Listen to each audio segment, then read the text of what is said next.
بسم اللہ الرحمن الرحیم۔ امید کرتے ہیں جی آپ تمام لوگ جو ہیں وہ خیریت سے ہوں گے۔ تو آج سے ہم شروع کر رہے ہیں جی آپ کے لیے جو ہے وہ سورۃ النساء جو ہے اس کے نوٹس جو ہیں، تو یہ نوٹس جو ہیں ان کا جلد آپ کے ساتھ لنک جو ہے وہ میں شیئر کر دوں گا جہاں سے آپ ان کو ڈاؤن لوڈ کر سکتے ہیں۔ تو ابھی ان کو جو ہے وہ دیکھتے ہیں۔ تو ہمارے پاس سب سے پہلا جی سورۃ النساء کا تعارف جو ہے وہ تحریر کریں، تو اس کو مکمل ہیڈنگز کے ساتھ جو ہے وہ آپ کے ساتھ شیئر کرتے ہیں۔ تو اس میں ہمارے پاس سب سے پہلے ہیڈنگ آئے گی جی سورۃ النساء کا جو ہے وہ تعارف۔ سورۃ النساء قرآن مجید کی چوتھی سورت ہے۔ یہ سورت چوتھے پارے سے شروع ہو رہی ہے۔ سورۃ البقرہ کے بعد طویل ترین سورت ہے۔ دوسری اس میں ہمارے پاس جو ہے وہ ہیڈنگ آ جائے گی جی رکوع اور آیات۔ اس سورت میں 24 رکوع اور 176 آیات ہیں۔ تیسرا ہمارے پاس اس کا پوائنٹ آ جائے گا جی نزول۔ تو یہ ہمارے پاس مدینہ منورہ میں نازل ہونے والی سورت ہے۔ یہ سورت مدینہ منورہ میں نازل ہوئی۔ اگلی اس کی جو ہمارے پاس ہیڈنگ بنے گی لانگ سوال کی، وہ بنے گی جی وجہ تسمیہ، کہ اس کی وجہ تسمیہ کیا ہے۔ تو اس صورت میں عورتوں کے حقوق کے متعلق احکام کا ذکر ہے، اسی مناسبت سے اس صورت کا نام سورۃ النساء رکھا گیا ہے۔ نیکسٹ ہمارے پاس جو ہے وہ اس کی ہیڈنگ آ جائے گی جی فضیلت۔ تو اس کی ہمارے پاس جو ہے وہ فضیلت دی گئی ہے جی سب سے پہلے کہ سورۃ النساء ان صورتوں میں سے ہے جنہیں سب طول یعنی 7 طویل ترین صورتیں کہتے ہیں۔ تو یہ ہمارے پاس MCQs بھی بن جاتا ہے۔ اس کے بارے میں نبی کریم خاتم النبیین صلی اللہ علیہ وآلہ وسلم نے فرمایا کہ یہ مجھے تورات کے بدلے میں عطا فرمائی گئی ہے۔ اس کے بعد ہمارے پاس جو ہے یہ اس کی فضیلت کے اندر ہی ہمارے پاس جو ہے وہ اس کی ہیڈنگ پہلے یہ بن جائے گی۔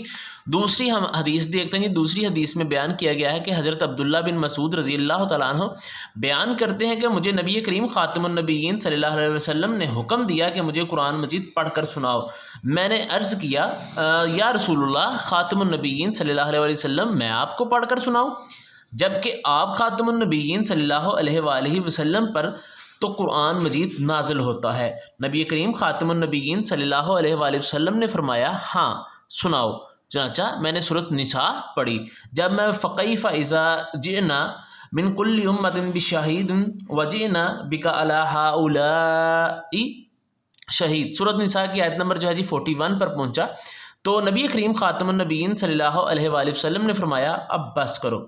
میں نے آپ خاتم النبیین صلی اللہ علیہ وآلہ وسلم کی طرف دیکھا تو نبی کریم خاتم النبیین صلی اللہ علیہ وسلم کی آنکھوں سے آنسو جاری تھے۔ تو یہ ہمارے پاس صحیح بخاری کی جو حدیث ہے 5050 جو ہے اس میں سے لی گئی ہے۔ تو یہ فضیلت کے اندر 2 ہمارے پاس حدیثیں دی گئی ہیں۔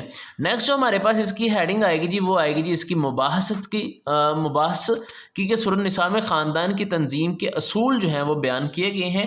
اب یہ ہمارے پاس اس میں جو چیزیں بیان کی گئی ہیں وہ ہیں، تو اس میں سب سے پہلے خاندان کی تنظیم، معاشرے میں عورت اور مرد کے تعلقات کی حد بندی بیان کی گئی ہے۔ اس کے علاوہ یتیموں کے حقوق بیان کیے گئے ہیں۔ وراثت کی تقسیم کے ضابطے جو ہیں وہ مقرر کیا گیا ہے۔ معاشی معاملات کی درستگی کے متعلق ہدایات دی گئی ہیں۔ خانگی جھگڑوں کی اصلاح کا طریقہ بتایا گیا ہے۔ شراب نوشی پر پابندی عائد کی گئی ہے۔ طہارت و پاکیزگی کے احکام دیے گئے ہیں۔ مسلمانوں کو یہ بتایا گیا ہے کہ ایک صالح انسان کا طرز عمل اللہ اور بندے کے ساتھ کیسا ہونا چاہیے۔ مسلمانوں کے اندر جماعتی تنظیم بندی یعنی کہ ڈسپلن قائم کرنے کے متعلق ہدایات دی گئی ہیں۔ اہل کتاب کے اخلاق و مذہبی رویے پر تبصرہ کر کے مسلمانوں کو متنبہ کیا گیا ہے، اور اپنی ان پیش رو امتوں کے نقش قدم پر چلنے سے جو ہے وہ پرہیز کریں۔ منافقین کے طرز عمل پر تنقید کر کے سچی ایمانداری کے متقنات واضح کیے گئے ہیں۔ ایمان و نفاق کے امتیازی اور صاف بالکل نمایاں کر کے رکھ دیا گیا ہے۔ یہودی مدینہ میں مسلمانوں کے خلاف سازشوں کا جو جال بچھا رہے تھے، ان کی اس روش پر سخت گرفت کی گئی ہے اور انہیں تنبیہ کی گئی ہے۔ تو یہ ہمارے پاس جو پہلا سوال ہے سورۃ النساء کا تعارف جو ہے وہ ہمارے پاس یہ کلیئر ہو جاتا ہے۔ تو ان کے نوٹس جو ہیں وہ آپ کو ہم جو ہے وہ نیچے ڈسکرپشن میں لنک دیں گے، تو اس سے جو ہے وہ آپ ڈاؤن لوڈ کر سکتے ہیں۔ دوسرا جو ہمارے پاس اس نوٹس میں سوال ہے جی وہ ہے جی سورۃ النساء کے مرکزی موضوع اور اس کے بنیادی مضامین جو ہے وہ آپ تحریر کریں۔ تو ہمارے پاس یہاں پہ اس کا مرکزی موضوع دیا گیا ہے کہ سورۃ النساء میں حقوق اللہ، حقوق العباد، تقوی کی اہمیت، عورتوں کے حقوق، اہل کتاب اور منافقین کے رویوں کی مذمت، غزوہ بدر و احد اور سماجی زندگی کی اصلاح کے متعلق احکام بیان کیے گئے ہیں۔ اب اس کے مضامین کی بات کریں تو ہمارے پاس اس کے مضامین جو بیان ہوئے ہیں ان میں سب سے پہلا جو حقوق بیان ہوا ہے وہ حقوق اللہ کا ہوا ہے۔ تو سورۃ النساء میں حقوق اللہ کے ضمن میں اللہ تعالیٰ نے عبادت کرنے اور شرک سے بچنے کی ہدایت دی گئی ہے۔ تو ہمارے پاس یہاں پہ جو ہے وہ پہلا پوائنٹ آ گیا حقوق اللہ۔ تو اس میں جو ہے وہ اللہ کی عبادت اور شرک سے بچنے کی تعلیم دی گئی ہے۔ ہر عمل میں اخلاص اختیار کرنے، ریاکاری سے اجتناب کرنے کی تاکید کی گئی ہے۔ حقوق اللہ میں اہم ترین حق نماز اور نماز سے متعلق مختلف مسائل اور اس صورت میں بیان کیے گئے ہیں۔ اس صورت میں سفر، خوف، حالت مرض میں نماز کے احکامات کے بارے میں بیان کیا گیا ہے۔ دوسری جو ہیڈنگ ہے ہمارے پاس وہ ہے جی حقوق العباد۔ سورۃ النساء میں حقوق العباد کے ضمن میں والدین کے ساتھ حسن سلوک کی تاکید کی گئی ہے۔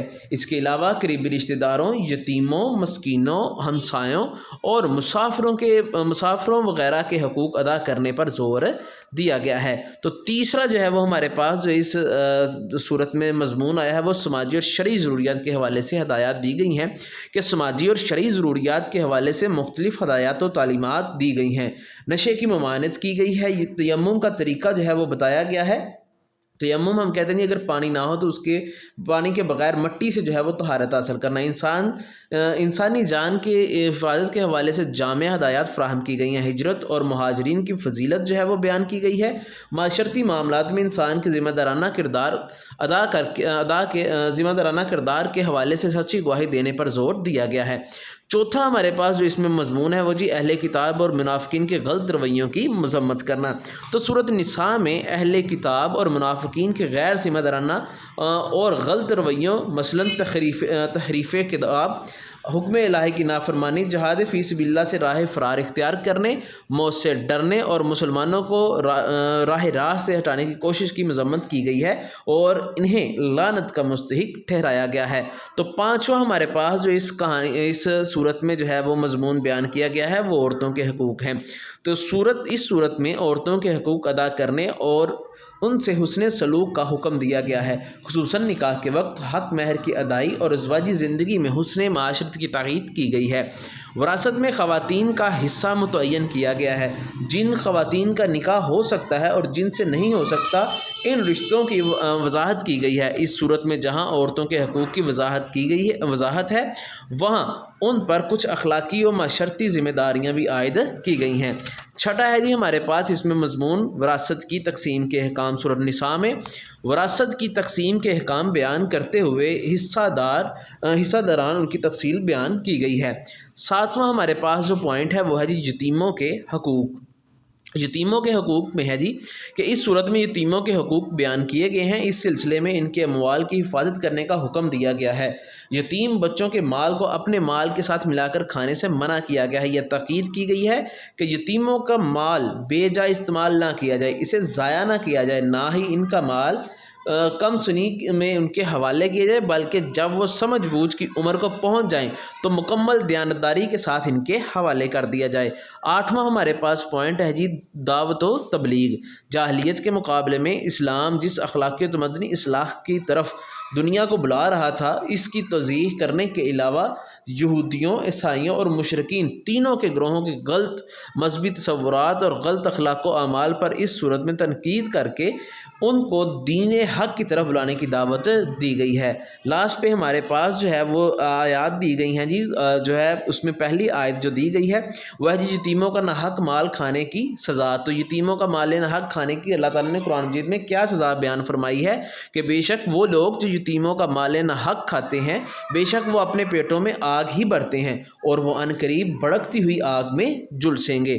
دوسرا جی ہمارے پاس دعا دی ظالموں کے ظلم سے، ظالموں کے علاقے سے بچنے کی دعا جو ہے وہ کیا ہے؟ تو ہمارے پاس اس کا جواب دیا گیا ہے، اے ہمارے رب ہمیں ایسی بستی سے نکال جس کے رہنے والے ظالم ہیں اور ہمارے لیے کوئی حامی بنا دے، ہمارے لیے اپنے پاس سے کوئی مددگار بنا دے۔ تو یہ ہمارے پاس جو ہے اس صورت کا مکمل جو ہے وہ لانگ سوال آگے، اس کے بعد اس صورت کا ترجمہ ہے۔